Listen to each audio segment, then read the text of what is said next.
अभी देखो, ज़ेन योगा में एक चीज़ लिखी है जो मुझे लगता है काफ़ी बढ़िया है और तुमको भी सुनना चाहिए। देखना। अगर देखो, सबसे पहले तो अगर तुम उम्मीद हार चुके हो कि अब मेरे जीवन में खुशी नहीं है, मैं खुश नहीं रह सकता, और मतलब तुम एक तरीके से, मतलब तुम खा रहे हो, पी रहे हो, अगर तुम काम करते हो तो अपना काम, मनपसंद काम कर रहे होगे, और हो सकता है तुम एंजॉय कर रहे हो, तुम्हारे बहुत सारे दोस्त हो। हाँ, ऐसा हो सकता है। पर तुम, ठीक है, तुम एंजॉय कर रहे हो, पर एक जो स्टेट होती है ना, जिसको योगा में समाधि की बोलते स्टेट, कि वो परम आनंद की स्टेट है ना, वो सबसे ऊपर है, वो परम आनंद है। तो उसके बारे में तुम्हें अभी पता नहीं है, मतलब एक्सपीरियंस में नहीं है तुम्हारे। और हो सकता है तुम्हें कोई बीमारी हो इस समय, डिसीज़ हो, उसकी वजह से तुम बहुत परेशान हो और तुम्हें लग रहा है कि अब तो मैं कभी खुश नहीं रह सकता, ये बीमारी मुझे खा डालेगी, है ना। हो सकता है फिज़िकल बीमारी हो सकता है मेंटल बीमारी हो, एंग्जाइटी होती है कुछ लोगों को, डिप्रेशन होता है। डिप्रेशन जैसी बीमारियां तो बहुत ख़तरनाक होती है, उसमें तो जीने का भी मन नहीं करता ना। तो अगर ऐसी स्टेट तुम्हारी है, तुम्हारे माइंड की ऐसी स्टेट है ना, तो तुम परेशान मत हो। यहाँ पे ज़ेन योगा में पीजे सहर ने एक बहुत बढ़िया सी चीज़ लिखी है जो तुम्हें उम्मीद जगा देगी तुम्हारे अंदर, है ना, आग भड़का देगी। तो देखो वो क्या लिखते हैं। पहली लाइन में उन्होंने लिखा है, देखो, there is a state so happy so glorious. P J Sahar बोलते हैं कि एक स्टेट है तुम्हारे मन की, एक माइंड की, एक ऐसी स्टेट है जो बहुत, अगर तुम उस माइंड की स्टेट को अचीव कर लेते हो या रियलाइज़ कर लेते हो, तो पीजे सहर बोलते हैं उस स्टेट में तुम इतने खुश रहोगे, इतने खुश रहोगे। वो there is a state so happy and so glorious. Glorious का मतलब हुआ कि तुम विश्वास ही नहीं कर पाओगे, आश्चर्यजनक या फिर भव्य, बहुत बड़ी, है ना, एकदम, जिस पे तुम्हें बिलीव ही नहीं होगा। इतनी अच्छी, इतनी खुशनुमा एक स्टेट है, ठीक है। There is a state so happy so glorious. अब देखो उसके आगे क्या लिखते हैं, that all the rest of life is worthless.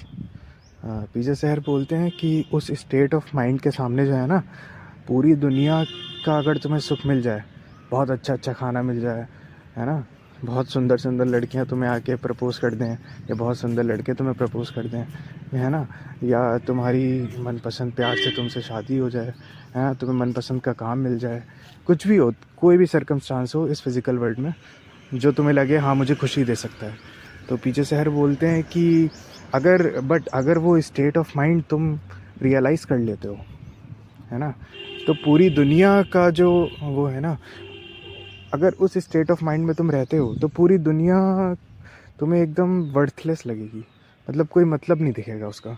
ऐसा लगेगा ये बिल्कुल ठीक है, तुम जियोगे और खुश जियोगे, पर तुम देख पाओगे उसके पीछे कि ठीक है, गेम है ना, वो हमारे हिंदू नहीं, स्क्रिप्चर्स में बोला गया है ना कि सब माया है, इट्स लाइक अ गेम। तो तुम उस माया को, गेम को देख पाओगे कि हाँ ठीक है, इट्स अ गेम। तुम फिर, लेकिन तुम परेशान नहीं होगे, है ना, तुम परेशान नहीं होगे, तुम एक आनंदमयी स्टेट में रहोगे, परम आनंद में। तो वही पीजे शहर बोल रहे हैं कि उस स्टेट ऑफ माइंड के सामने सब कुछ लाइफ में जितना है ना, सब वर्थलेस लगेगा तुम्हें उस स्टेट के कंपैरिजन में, ठीक है। अब वो बोलते हैं अ पर्ल ऑफ ग्रेट प्राइस, मतलब एक ऐसा मोती जिसकी बहुत ज़्यादा कीमत है। एक ऐसा वो स्टेट ऑफ माइंड को एक मोती की तरह समझ रहे हैं, और वो कहते हैं उसकी बहुत कीमत है, बहुत ज़्यादा कीमत है। To buy which a wise man willingly sells all that he has. अब वो यहाँ पे कह रहे हैं कि अगर एक समझदार इंसान है ना, तो वो अपना सब कुछ बेच देगा उस मोती को खरीदने के लिए। एक, अब देखो वो बता रहे हैं, वो तुमको सिर्फ समझाने के लिए ऐसा बोल रहे हैं कि वो जो स्टेट ऑफ माइंड है वो एक मोती की तरह है, ठीक है। और एक समझदार व्यक्ति होगा ना, वो सब कुछ बेच देगा सिर्फ वो मोती खरीदने के लिए, मतलब उस स्टेट ऑफ माइंड को अचीव करने के लिए। तो वो तुमसे कह रहे हैं कि तुम अपना पूरा जीवन या पूरे एफर्ट्स को डाल दो उस स्टेट ऑफ माइंड को अचीव करने के लिए। वो इतनी ज़्यादा अच्छी स्टेट ऑफ माइंड है ना। और इस पे देखो, योग, उसमें ये बोलते हैं in yoga there are certain steps leading to this state. अब देखो योगा में वो ऐसा बोलते हैं कि इस स्टेट को अचीव किया जा सकता है, उसके कुछ रास्ते हैं, कुछ तरीके हैं, अगर तुम उनको फॉलो करोगे या उन पे चलोगे तो तुम उस स्टेट को अचीव कर सकते हो। ठीक है। अब वो बोलते हैं द लास्ट 3 आर धारणा, ध्यान एंड समाधि। जो लास्ट के 3 स्टेप्स हैं वो हैं धारणा, ध्यान और समाधि। और तुम्हें हम बता दें कि वो जो स्टेट ऑफ माइंड है ना वो समाधि की ही होती है। जो साधु समाधि में जा पाता है ना वो उसी स्टेट ऑफ माइंड में जा पाता है, जो परम आनंद की स्टेट है ना। ठीक है, तो वो समाधि की स्टेट है। पर उससे पहले भी देखो तुम्हें कुछ स्टेप्स होते हैं, तुम्हें पता होंगे पतंजलि योग सूत्र में। तो वही पीजे सहर बोल रहे हैं कि ये जो लास्ट के 3 स्टेप्स हैं ना ये एडवांस स्टेप्स हैं। जो धारणा, ध्यान और समाधि है ना ये एडवांस स्टेप्स हैं। पर इन एडवांस स्टेप्स पे आने के लिए तुम्हें कुछ पहले के जो स्टेप्स हैं ना उनको मास्टर करना पड़ेगा। और जो पहले के स्टेप्स हैं वो हमें पता है कौन से हैं, यम, नियम, आसन और प्राणायाम।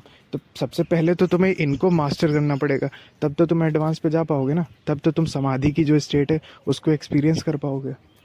तो सबसे पहले हमें यम, नियम, आसन और प्राणायाम, अब वो कैसे करना है, वो उनको कैसे मास्टर करना है उन स्टेप्स को। तो जैसे जैसे हम इस बुक को आगे पढ़ेंगे ना तो उसमें उनके बारे में भी बताया गया है कि कुछ करेक्टिव मेथड्स हैं, कुछ जैसे सांस का एक तरीका है 3 स्टेप रिदमिक ब्रीदिंग करके, वो एक्सरसाइज है। तो हम वो करेंगे जैसे जैसे हम आगे पढ़ेंगे। तो इसमें बताई हैं करेक्टिव मेथड्स हैं, जीने का ढंग थोड़ा, कैसे हमें सही से कैसे खाना चाहिए है ना, कैसे सोना चाहिए, किस टाइम पे सोना चाहिए, ये सब इस बुक में बताया गया है। तो अगर हम वो सब थोड़ा बहुत फॉलो करेंगे ना तो हम उस स्टेट के बहुत करीब आ जाएंगे। और उनसे भी पहले हम ये जो शुरुआत के स्टेप्स हैं ना इनको मास्टर कर लेंगे, यम, नियम, आसन, प्राणायाम को। ठीक है। और फिर एक प्रत्याहारा भी स्टेज होता है ना, यम, नियम, आसन, प्राणायाम और फिर प्रत्याहारा।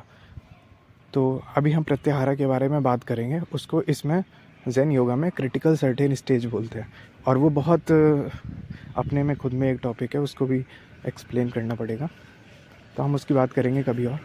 अभी तो हमें बस इतना ध्यान रखना है कि तुम अगर जीवन में बिल्कुल उम्मीद खो चुके हो कि अब तो खुश रह ही नहीं सकते, और अगर तुम खुश भी हो, कुछ कुछ चीज़ें ऐसी करते हो जिसमें तुम खुश भी हो, तो उनसे भी बहुत बहुत बहुत गुना सहर जी बता रहे हैं कि एक ऐसी स्टेट ऑफ माइंड है ना जिसमें वो परम आनंद है, और उससे उसके कंपैरिजन में कुछ है ही नहीं, है ना, उसके कंपैरिजन में कुछ भी नहीं है।